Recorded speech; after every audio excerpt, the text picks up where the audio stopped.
Jamie and Jennifer Faith were residents of Oak Cliff in Texas. Jennifer had been married twice before and had a daughter named Amber from her first marriage. Her ex-husband, who did not want children, was the reason for their breakup. When Jennifer discovered she was pregnant while completing her thesis, she welcomed Amber into the world that same year. In 2005, Jamie and Jennifer first crossed paths at a party, where they hit it off immediately. Their friends and family viewed them as the perfect couple. Jamie was devoted to his family, and Amber viewed him as her stepfather. She even expressed a desire for Jamie to officially adopt her, a request he happily fulfilled. Everything appeared to be falling into place for the family. Jennifer worked in healthcare management, while Jamie was an IT manager at American Airlines. Due to a job transfer for Jamie, they relocated to Dallas and settled contentedly in Oak Cliff. On October 8, 2020, the couple marked their 15th anniversary by taking their dog, Maggie, for a morning walk. As they left their home, an assailant wearing a mask approached from behind and shot Jamie 9 times. Jamie sustained 7 gunshot wounds to the head, chest, and groin. Jennifer's cries alerted their neighbors, who promptly came to their aid. The attacker wrestled with Jennifer, attempted to take Jamie's ring, and even menaced their dog before escaping in a truck with the wedding band.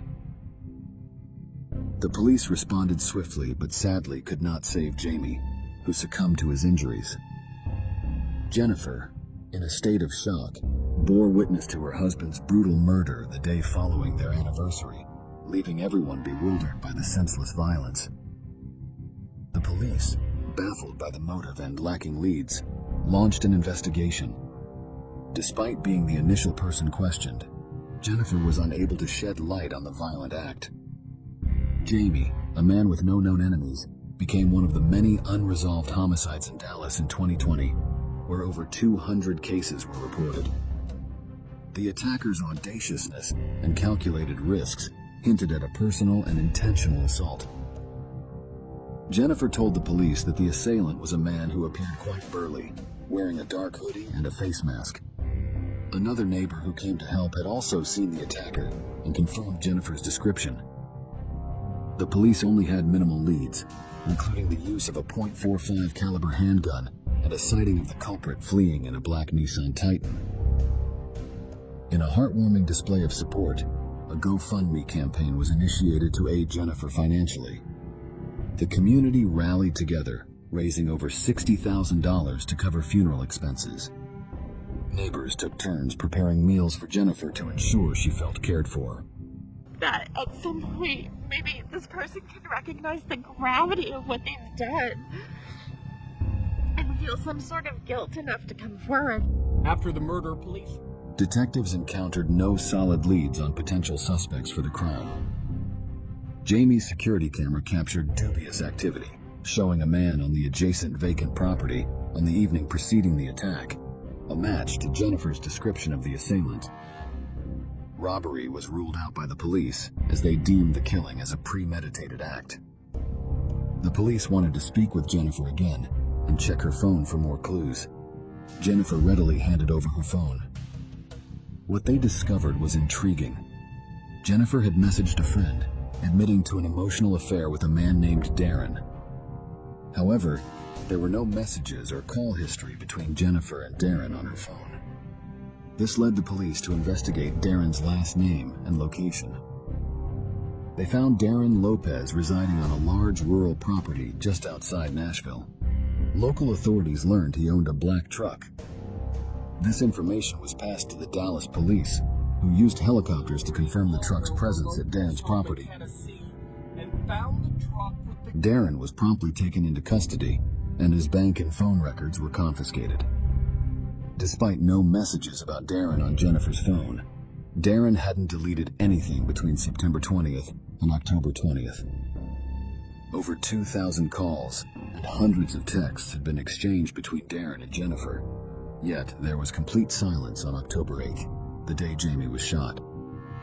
When investigating Jamie and Jennifer's address on Google Maps, Darren began a roughly 12-hour drive.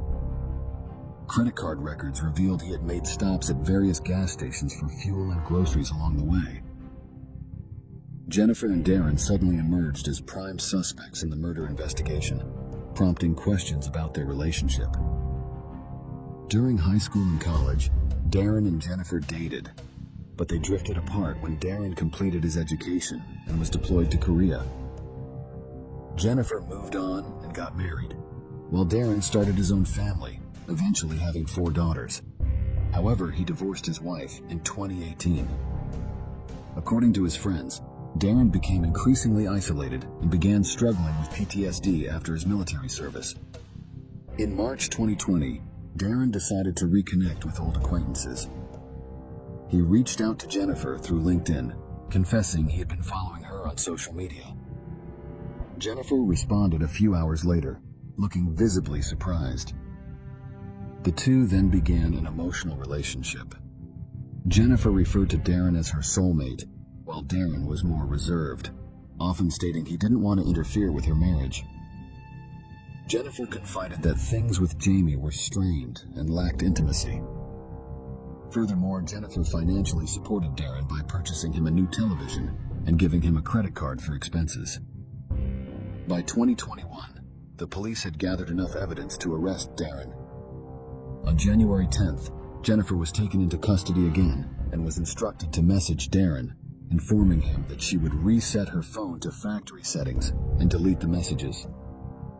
The following day, January 11th, the police arrested Darren at his home, charging him with Jamie Faith's murder. A search of Jamie's home led to the discovery of the suspected murder weapon, which ballistics tests confirmed and even revealed Jamie's blood on the gun. The evidence didn't end there. A blue face mask reportedly worn by Darren on the day of the murder was found in his car. Following Darren's arrest, the police questioned Jennifer again, but she denied any romantic involvement. She admitted to reconnecting with him and growing close, but claimed no involvement in the murder, stating she had been tirelessly searching for her husband's killer for months. A week later, Jennifer made a significant error by transferring $118,000 from her checking account to another account. Shortly after, she messaged someone requesting them to contact Darren, stating, "I have to be very cautious as I'm being watched. Please relay to him that I'll always be his." Darren replied through the same person saying, "Please remain strong for us." In February 2021, Jennifer Faith faced charges of obstruction of justice related to her husband's murder investigation. Despite her innocence claims, the truth unfolded through email examinations. Jennifer had created a fake email account under Jamie's name to correspond with Darren.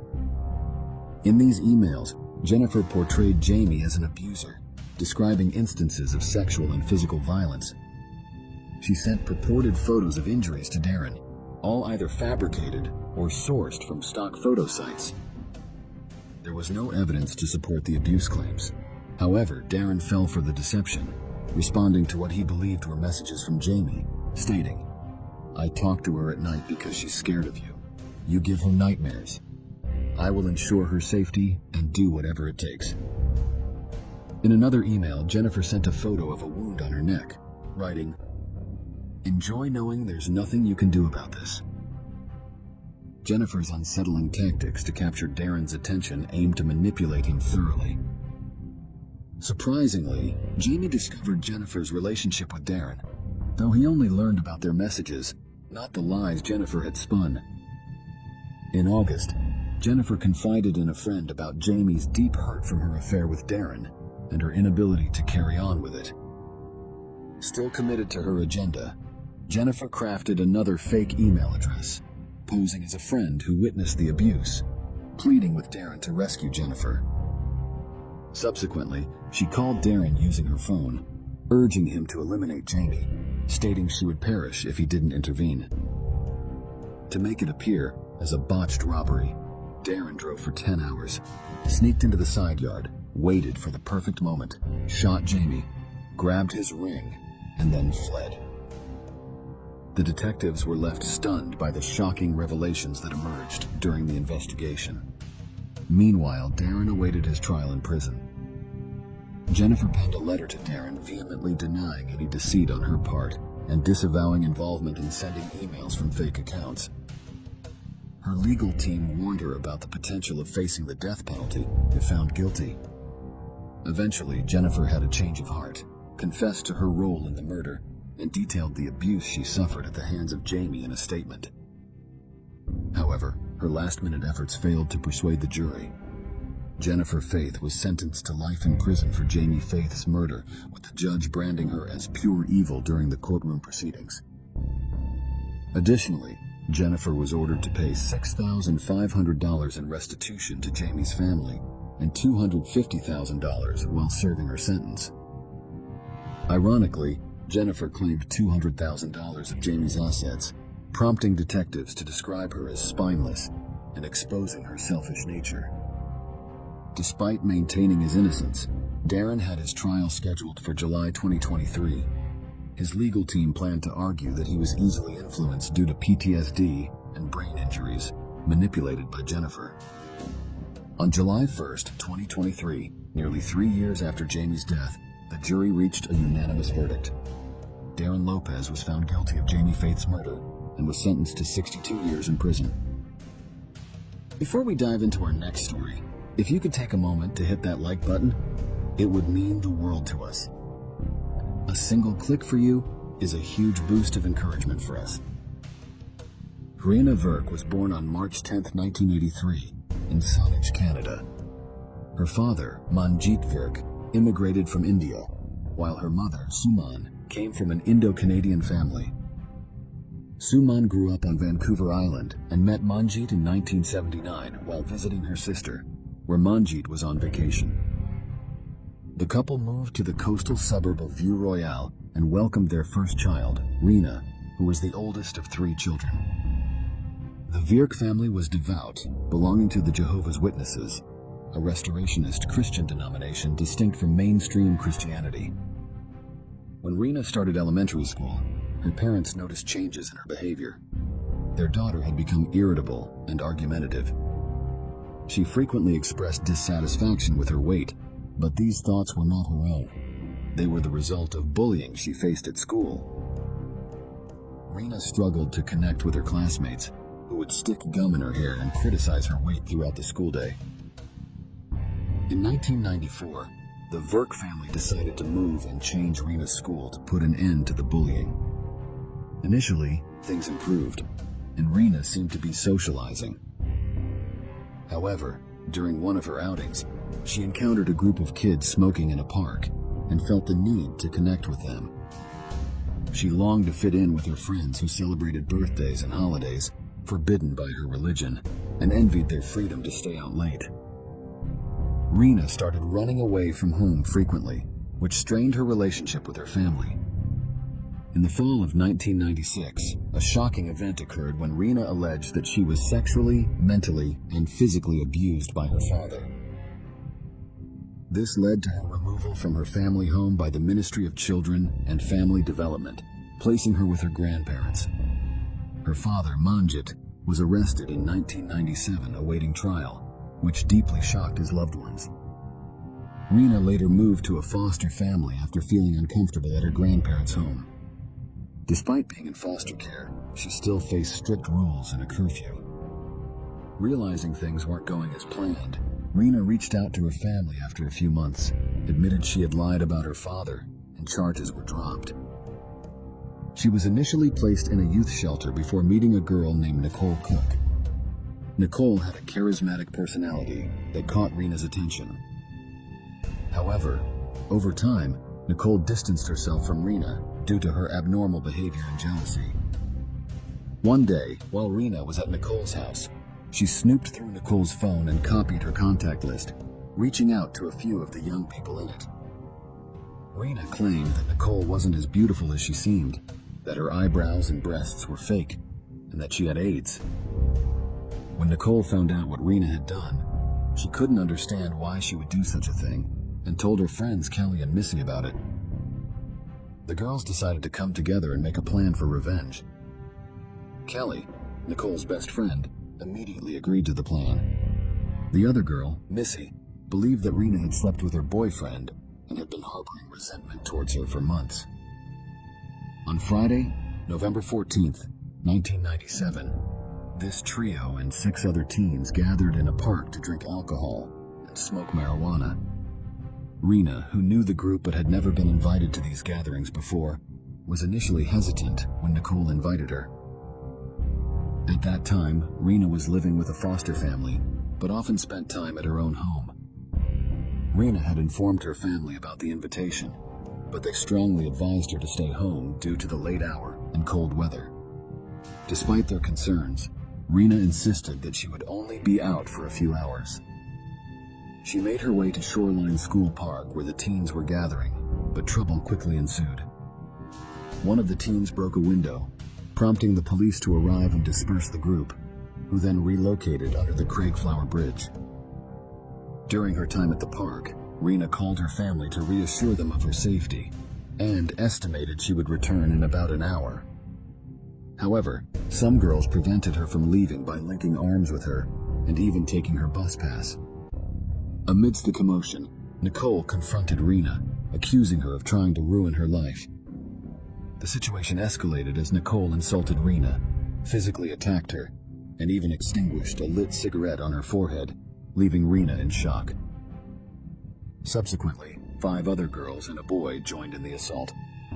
16-year-old Warren Glowatsky was the only male in the group.